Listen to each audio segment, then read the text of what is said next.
नमस्कार दोस्तों, राधे राधे, हरे कृष्णा। चीकोज रेसिपीज में आपका स्वागत है।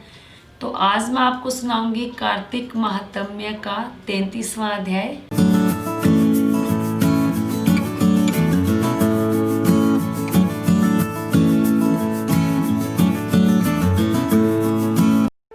सब्सक्राइब करें चीको रेसिपीज़ को और बेल आइकन को टैप करें मेरी हर वीडियो सबसे पहले देखने के लिए। दया दृष्टि कर हृदय में भाव भक्ति उपजाओ, 33वां अध्याय लिखूं, कृपा दृष्टि बरसाओ।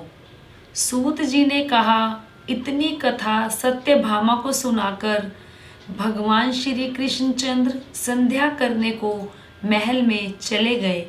यह कार्तिक मास का व्रत भगवान विष्णु को अति प्रिय है तथा भक्ति को प्रदान करने वाला है।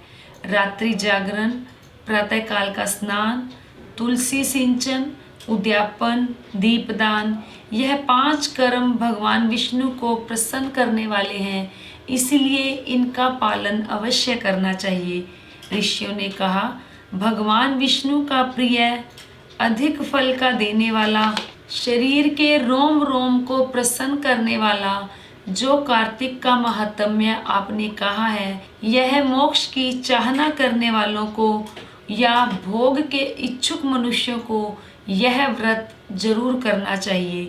किंतु हम एक बात आपसे पूछना चाहते हैं, वह यह कि यदि कार्तिक मास का व्रत करने वाला किसी संकट में फंस जाए या वह जंगल में हो अथवा वह किसी रोग से ग्रस्त हो जाए तो फिर वह कार्तिक का व्रत किस प्रकार से करे, क्योंकि यह विष्णु जी का अति प्रिय और मुक्ति भक्ति प्रदान करने वाला व्रत किसी तरह भी नहीं छोड़ना चाहिए। श्री सूत जी ने उत्तर दिया, यदि कार्तिक व्रती किसी संकट में फंस जाए तो वीरता के साथ शंकर जी तथा भगवान विष्णु के मंदिर जो पास में हो उसमें जाकर रात्रि जागरण करे। अगर घना जंगल हो तो फिर पीपल के पेड़ के नीचे अथवा तुलसी के वन में जाकर जागरण करे। भगवान विष्णु जी की मूर्ति के सम्मुख बैठकर विष्णु जी का कीर्तन करें। ऐसा करने से 1000 गौओं के दान के बराबर फल मिलता है। जो मनुष्य विष्णु जी के कीर्तन में बाजा बजाता है उसे वाजपेयी यज्ञ के बराबर फल मिलता है, और हरि कीर्तन में नृत्य करने वाले प्राणी को समस्त तीर्थों में स्नान करने का फल मिलता है। किसी संकट के समय या रोगी हो जाने और जल न मिल सके तो केवल भगवान विष्णु के नाम मात्र से ही मार्जन कर ले। यदि उद्यापन न कर सके तो व्रत की पूर्ति के लिए केवल ब्राह्मणों के प्रसन्न होने से विष्णु जी प्रसन्न होते हैं।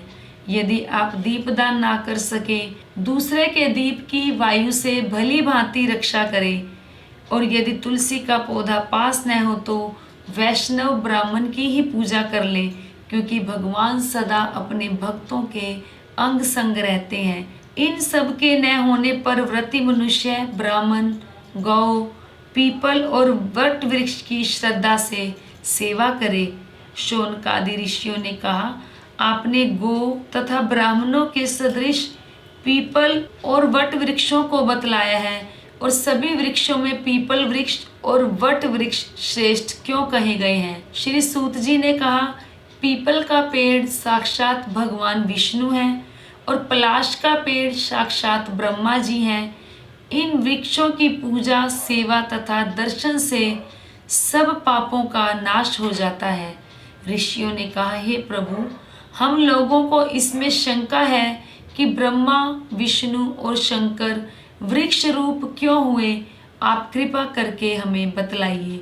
श्री सूत जी ने कहा, प्राचीन काल में भगवान शंकर और पार्वती जी विहार कर रहे थे। उस समय उनके विहार में विघ्न डालने के विचार से ब्राह्मण का रूप धारण करके अग्निदेव वहां पर आ गए।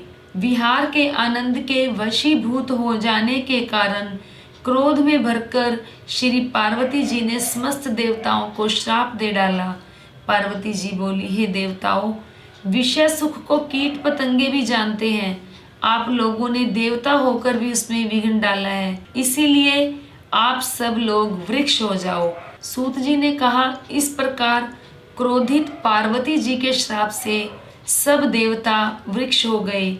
इसी कारण भगवान विष्णु तथा शंकर जी दोनों पीपल और वट वृक्ष हो गए। इसी कारण भगवान विष्णु का शनिदेव के साथ योग होने के कारण केवल शनिवार को ही पीपल का स्पर्श करना चाहिए, अन्य किसी दिन नहीं। तो ये था 33वां अध्याय जो मैंने आपको सुनाया। उम्मीद करती हूँ जरूर पसंद आया होगा। तो लाइक करें, शेयर करें, चैनल को सब्सक्राइब करना बिल्कुल ना भूलें। हमेशा की तरह अपने सुझाव देते रहें। आज के लिए इतना ही, फिर मिलते हैं। धन्यवाद। हरे कृष्ण।